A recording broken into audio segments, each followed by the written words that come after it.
What's happening, ladies and gentlemen? This is Min from Architecture Inspirations.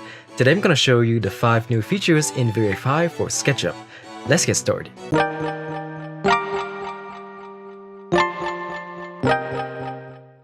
First, let's download V-Ray 5.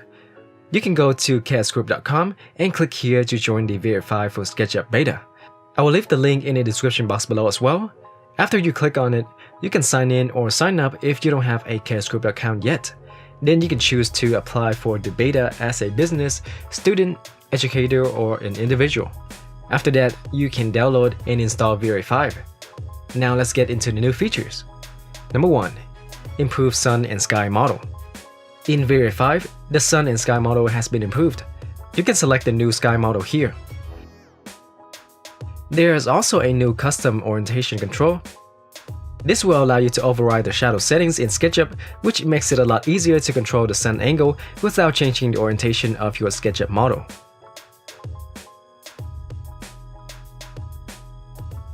As you can see, the improved sun and sky model is a lot more accurate, which will allow you to create more realistic renders, especially during sunrise and sunset. I personally really like the addition of the custom orientation control. It is just a lot more intuitive to control the sunlight, but you can always switch back to using SketchUp shadows by turning this off if you like.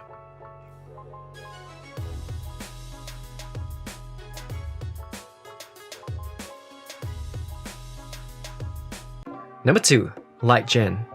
On your V-Ray Light toolbar, there's a new button called Light Gen or Light Generator, which is a new V-Ray tool that automatically generates thumbnails of your SketchUp scene where each one presents a unique lighting scenario. After you launch it, you can choose either exterior or interior. And here you can set the altitude and azimuth variations. When you multiply these values, you will get the number of variants. And finally, you can choose the thumbnail size. I will leave it at the default value. When you're ready, click here to start generating the thumbnails. It will take a while depending on the number of variants and the speed of your computer. After it's done, you can see the thumbnails with different lighting scenarios. When you click on one of them, the lighting will change accordingly and you can see that it updates in the lighting tab. Just choose whichever you like the most and you're ready to render.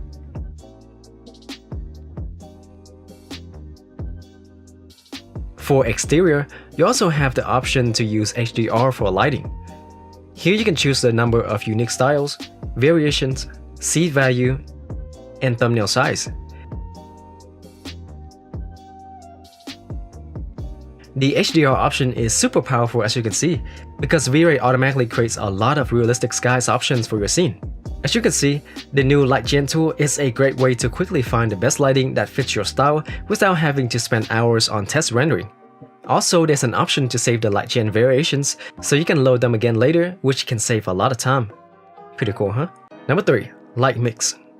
Another new feature related to lighting is the new Light Mix feature, which allows you to adjust the lights in your scene even after you render.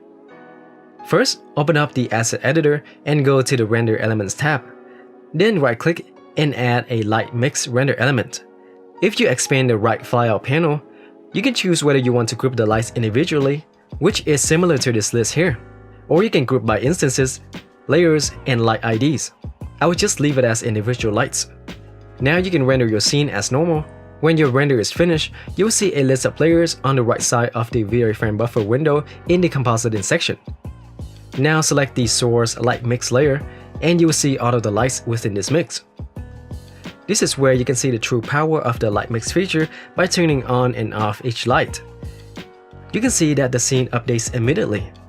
You can also interactively adjust the brightness of each light by dragging these arrows up and down or type in a specific value. Another cool feature is that you can click here to change the color of your light. You can see that not only does it change the light, but it also changes how the light affects the surrounding objects. When adjusting the light mix, you should consider saving the preset to a file in case you need it later. This will allow you to create different lighting scenarios very easily. And in the future, you can use this button to load the light mix presets. If there are multiple light mix presets in one folder, then V-Ray will automatically load all the presets here. Once you're done adjusting the light mix settings, you can export the image as normal, or you can send the light mix to composite. This will break them into layers, which you can use to composite further using the new V-Ray Frame Buffer window. This takes me to the next new feature, new V-Ray Frame Buffer. In V-Ray 5, the V-Ray Frame Buffer has been redesigned and now has a lot more powerful features such as built-in compositing. For example, we can add a hue and saturation adjustment layer to one of the lights to change its color.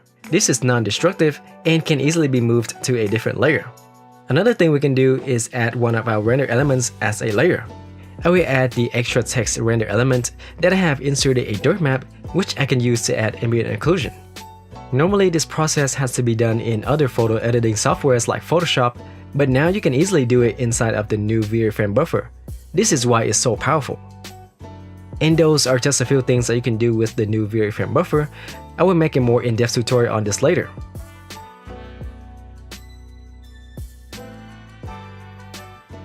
And finally, my favorite and also the biggest new feature in V-Ray 5 is V-Ray Vision, which is basically V-Ray in real time. You can start it by clicking this button here on the V-Ray toolbar. It will take a while to load your scene depending on the size of your model and the speed of your computer. First, I will place this window and the SketchUp window side by side like so to make it easier to see. Here you will see a completely new window that looks a bit like V-Ray Interactive Render, but it's a lot faster. You can see that V-Ray Vision is syncing with SketchUp, but the views don't match perfectly. So you can go up here and change to a different resolution mode. This one will match the aspect ratio setting, which you can set in the render output. If you change it in the V-Ray settings, it will update in V-Ray Vision. The next mode will match the scene resolution, which you can change here, and it will be updated in V-Ray Vision. And the third option is Fit in Window. I usually like to use the match aspect ratio mode and set it to 1:1 aspect ratio, then also turn on the save frame. This will ensure that the two viewports will match perfectly. As you have already seen, V-Ray Vision syncs with SketchUp, so you can move your SketchUp scene and Vision will sync with it. But you can also navigate in the V-Ray Vision window using the left mouse button to orbit the model. Dragging the right mouse button will allow you to zoom in and out, and dragging the middle mouse will let you pan the model. You can also change from orbit mode to fly mode with this button here, or by pressing tab on your keyboard. While in fly mode, you can move around with WASD or move up and down with E and Q. You can also move faster by holding down the spacebar while moving, or you can adjust the fly speed in the settings with the slider or type in a specific value. There are also other settings such as auto exposure and exposure value compensation to adjust the optimal